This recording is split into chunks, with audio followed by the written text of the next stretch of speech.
आर्यवर्धन के घर की उस रात जैसे किसी अनदेखी आंधी ने अपनी सांस रोक रखी थी।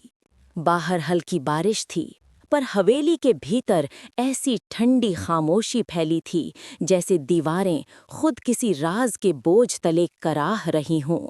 नौकर सो चुके थे, मानसी अपने कमरे में थी, हर्ष लैपटॉप पर झुका था और गायत्री देवी पूजा घर की लौ बचाती टहल रही थीं।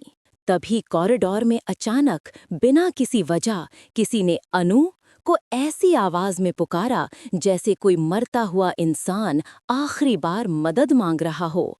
और उसी पल हवेली की हर खिड़की, हर पर्दा, हर कोना पागलों की तरह कांप उठा। हवा तेज नहीं थी, हवा गुस्से में थी। कभी आर्यवर्धन के उस रहस्यमयी कमरे से आवाजें उठने लगीं, चीखें, कराहें, दर्द की वो गहराई जिसमें कोई कई सालों से दफन हो और आज बाहर निकलने के लिए तड़प रहा हो। आर्य घर पर नहीं था, तो फिर अंदर कौन? गायत्री देवी घबराई हुई उस कमरे तक पहुंची। ताला बंद, लेकिन चाबी बाहर, जो कभी बाहर नहीं रहती। डर और शक उनके कदमों में उलझ गए, पर वो फिर भी चाबी घुमाती हैं। क्लिंग, और जैसे कमरे ने अपनी सांस रोक ली हो। दरवाजा खुलते ही अंधेरा जिंदा सा हिलने लगा। ठंड उनके शरीर को अंदर से चीरती निकल गई। उन्होंने टॉर्च ऑन की। रोशनी फर्श पर फिसली, फिर पुराने फर्नीचर पर, और तभी कमरे के कोने में कोई परछाई हिली।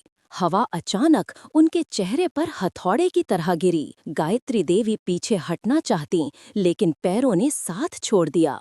टॉर्च की किरण उस परछाई पर अटक गई। लंबे उलझे बाल, टूटा फूटा चेहरा, आधी रोशनी में लाल जलती आंखें, और अगले ही पल वो परछाई झटके से उनके सामने, इतनी पास कि उसकी बर्फ जैसी सांस सीधे उनके चेहरे से टकराई। परछाई ने उनका गला पकड़ लिया। उसकी पकड़ इंसान की नहीं थी, किसी कैदशुदा आत्मा की थी। और फिर उसके गले से निकली आवाज ने कमरा हिला दिया। मेरे पति की शादी करवाएगी तू? मेरे प्यार को मुझसे छीन लेगी? मैं इस घर की असली बहू हूँ, तेरे बड़े बेटे की पत्नी, अनु। वो चेहरा एक पल के लिए अनु के चेहरे में बदल गया, पर टूटा हुआ, पिघला हुआ, नफरत से भरा। गायत्री देवी चीख भी न पाई कि पकड़ और कस गई, और फिर एक भयावह चीख के साथ वो बेहोश होकर गिर पड़ी। हर्ष उनकी चीख सुनकर दौड़ा, दरवाजा खुला देख पसीने पसीने हो गया। कमरे के अंदर घुसते ही उसने मम्मा को फर्श पर पड़ा देखा, चेहरा सफेद, सांस टूटी टूटी। नौकर डर के मारे पैर जमाए खड़े थे। मानसी नमक पानी लेकर आई। हर्ष के हाथ कांप रहे थे जब उसने आर्य को फोन लगाया। भाई, मम्मा तुम्हारे कमरे में बेहोश मिली हैं। और फोन के दूसरी तरफ आर्य की सांस तक जैसे जम गई।